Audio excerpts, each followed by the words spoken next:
Lalaki, pinutol ang kamay para mabuhay at makaligtas? Yo, what's up guys? It's Clark TV here. Tunay nga na masayang maglakbay at libutin ng mga nakakahangang tanawin.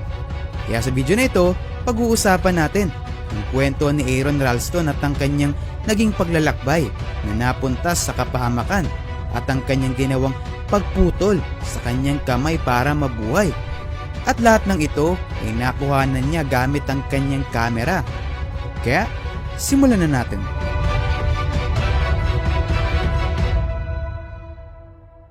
Aaron Ralston, isang engineer. Hilig niyang pag-akyat sa mga bundok at kung ano-ano pang mga outdoor activities. Sabado, April 26, 2003. Ang 27 years old na si Aaron ay sabik na sabik sa kanyang paglalakbay na gagawin para sa canyoneering sa Blue John Canyon. Ang canyoneering o canyoning ay ang paglalakbay na may paglalakad, pagtalon, pag-akyat gamit ang tali, at paglangoy. Sa paglalakbay ni Aaron, nakakita siya ng ilang mga hiker pero agad din silang naghiwalay ng landas dahil mas gusto niya na dumaan sa mas mahirap na bahagi ng canyon. Kaya naman agad niyang kinuha ang kanyang mga gears o mga kagamitan sa pag-akyat sa mga bato at pagbaba. Kaya napadaan siya sa makipot na bahagi ng Blue John Canyon. Sa kanyang pagbaba dito, kumapit siya sa isang malaking bato. Ng mga ilang sandali lang ay biglang nahulog ang isang malaking bato na kanyang kinakapitan. Kaya maging siya ay nahulog din sa makipot na bahagi ng canyon. Sa pagkahulog at pagbagsak ng malaking bato, naipit ang kanyang kanang kamay at nakaramdam ng napakatinding sakit. Sinubukan niyang tanggalin pero ayaw at mas lalo lang sumasakit dahil sa pagkaipit.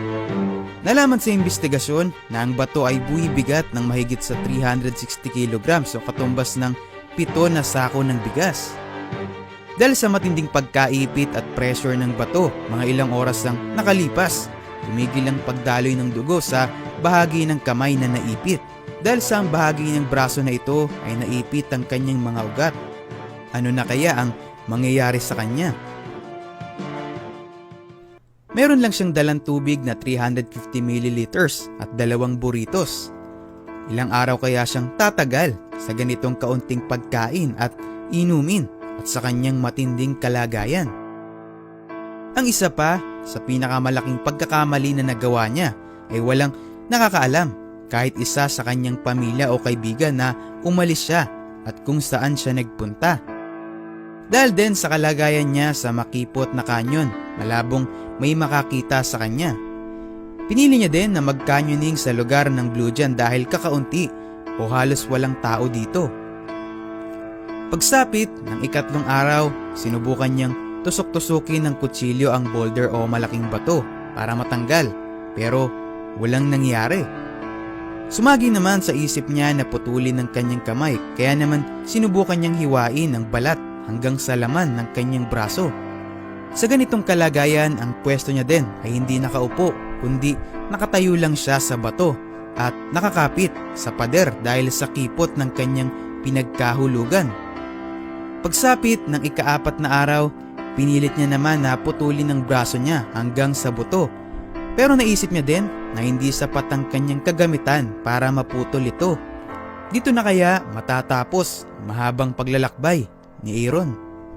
Noong ika-5 araw, sa sobrang hirap ng kanyang pinagdadaanan, sumagi sa isipan niya ang saya, lungkot at pagkamis nang maalala niya ang kanyang pamilya. Kaya naman, naisip niya na doon na talaga matatapos ang kanyang buhay. Kaya nagsimula siyang gumawa ng mga videos gamit ang kanyang cam recorder para sa kanyang pamilya at kaibigan para makapagpaalam. Inukit niya naman ang kanyang pangalan sa bato na nakakalungkot dahil tila namamaalam na siya. Inukit niya din ang kanyang kaarawan sa bato gamit ang kutsilyo. Nung araw din na ito, napansin muli ng kanyang boss na hindi na naman pumasok si Aaron sa trabaho at nag-report na sa mga otoridad na nawawala nga si Aaron. Sinubukang itrace ng mga pulis ang kanyang credit card na ginamit sa isang grocery store. Sa araw din na ito, naubos na ang kanyang pagkain at tubig, kaya naman iniipon niya ang kanyang ihi at kanya itong iniinom para manatiling hydrated ang kanyang katawan. Dumulog at nanalangin sa Diyos si Aaron. Dahil sa kanyang matinding gutom, uhaw, lamig, pagod at puyat na nararanasan, nagsimula siyang maghalusinate dahil sa hindi siya makatulog ng maayos sa kanyang kalagayan. Nakita niya ang kanyang sarili na nakikipaglaro sa isang bata habang wala ang kanyang kanang braso. Sa nakita niyang ito, nagkaroon siya ng paniniwala na mabubuhay pa siya. Nung sumunod na araw, sa pagputok ng araw, napansin niya ang braso niya na naipit ay unti-unti nang nabubulok dahil sa wala nang dumadaloy na dugo dito. Naisip niya na kapag hindi niya pinutol ang kanyang kamay ay talagang mamamatay nga siya dahil lumilipas ang mga oras. Sa kanyang labis na pagnanais na makaalis, sinubukan niya muli ang kanyang huling plano. Yun ay subukang putulin ang kanyang kanang kamay. Kaya naman, sinubukan niya itong hiwain hanggang sa buto. Nang magawa ito, naisip niya na ang kutsilyong ito ay hindi sapat para putulin ang kanyang buto. Kaya naman, ginamit niya ang kanyang buong natitirang lakas para baliin ang kanyang braso.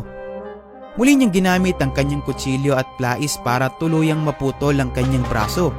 Bagamat inabot siya ng ilang oras, nagawa niyang makaalis. Matapos niyang makawala sa pagkaipit, bumaba na siya sa makipot na kanyon.